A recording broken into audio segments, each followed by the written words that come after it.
Assalamualaikum warahmatullahi wabarakatuh.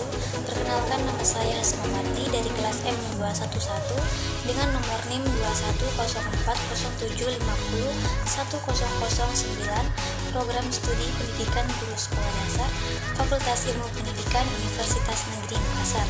Nah, pada video kali ini saya akan menjelaskan tentang berbagai macam kerusakan lingkungan dan cara mengatasinya. Kerusakan lingkungan. Yang pertama, limbah sampah plastik. Tidak bisa dipungkiri, saat ini telah banyak permasalahan di lingkungan sekitar yang disebabkan oleh sampah plastik. Semakin tinggi tingkat pertumbuhan penduduk, membuat tingkat konsumsi meningkat, dan akhirnya membuat jumlah sampah semakin banyak. Permasalahan hukum di Indonesia meningkat. Hal inilah yang menjadi permasalahan di Indonesia karena belum adanya solusi untuk menanggulanginya. Hal ini tentunya membuat lingkungan menjadi kotor dan tentu saja merugikan lingkungan. Nah, untuk mengantisipasinya, berikut solusi yang bisa dilakukan menyikapi limbah plastik.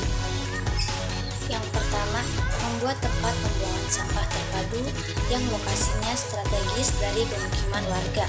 Yang kedua, penerapan 4R, yaitu replace, reduce, reuse, dan recycle. Yang terakhir, membuat tempat sampah terpisah antara organik dan anorganik.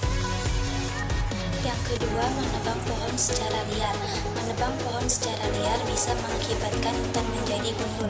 Hal ini bisa menyebabkan permukaan tanah menjadi semakin sedikit karena ketika hujan, banyak tanah yang terbawa oleh arus air yang mengalir ke sungai maupun danau. Nah, selain itu, dampak dari penebangan air adalah bisa menyebabkan longsor karena ketika hujan, air yang mengalir bisa menipis tanah. Hal ini akan menyebabkan tanah terbawa karena tidak ada lagi akar-akar pohon yang menahan tanah tersebut. Karena sering menebang pohon secara berangsur-angsur dapat menyebabkan kerusakan alam dan lingkungan sekitarnya.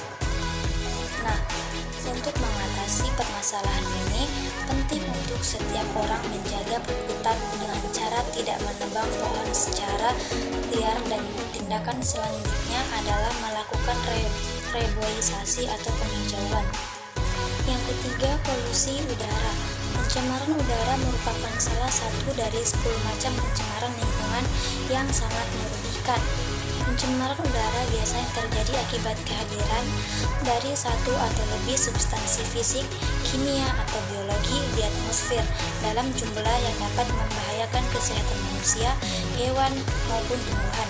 Selain itu, polusi udara ini juga bisa mengganggu estetika, mengganggu kenyamanan, serta bisa merusak properti. Untuk mengatasi masalah ini, bisa melakukan berbagai bentuk sosialisasi kepada masyarakat untuk tidak melakukan pembakaran di area luas atau tempat-tempat terbuka, karena itu akan menyebabkan pencemaran udara. Keempat, yaitu pemanasan global atau juga dikenal dengan global warming. Saat ini menjadi masalah yang dihadapi oleh bumi.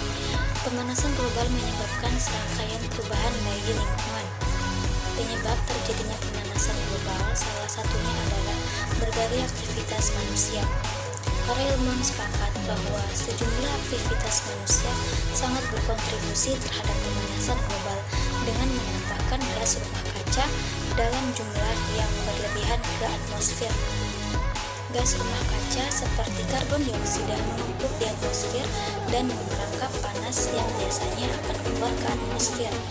Berikut cara mengatasi pemanasan global. Yang pertama, kurangi penggunaan AC. Yang kedua, mengganti bola lampu.